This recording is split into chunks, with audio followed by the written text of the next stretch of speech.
यदि आप मकान बनाने सहित गाड़ी खरीदने या फिर किसी और काम के लिए बैंक से लोन लेना चाहते हैं तो ये आपके लिए खुशखबरी है।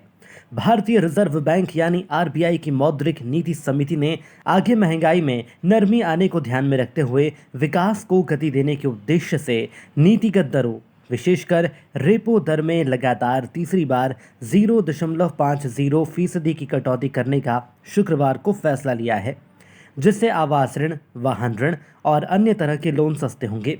आरबीआई ने फरवरी 2025 से लेकर अब तक रेपो दर में 1% की कटौती कर चुका है।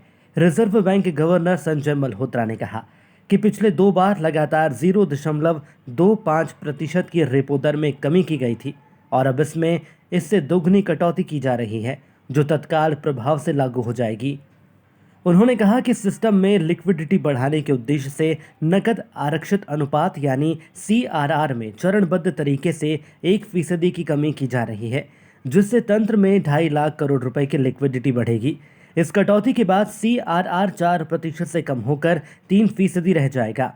उन्होंने कहा कि लिक्विडिटी एडजस्टमेंट सुविधा के तहत पॉलिसी रेपो रेट को 50 आधार अंकों से घटाकर 5.5% करने का फैसला किया गया है। ये तत्काल प्रभाव से लागू होगा।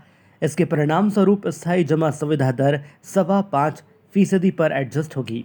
सीमांत स्थायी सुविधा यानी एमएसएफ दर और बैंक दर 5.25% पर एडजस्ट होगी।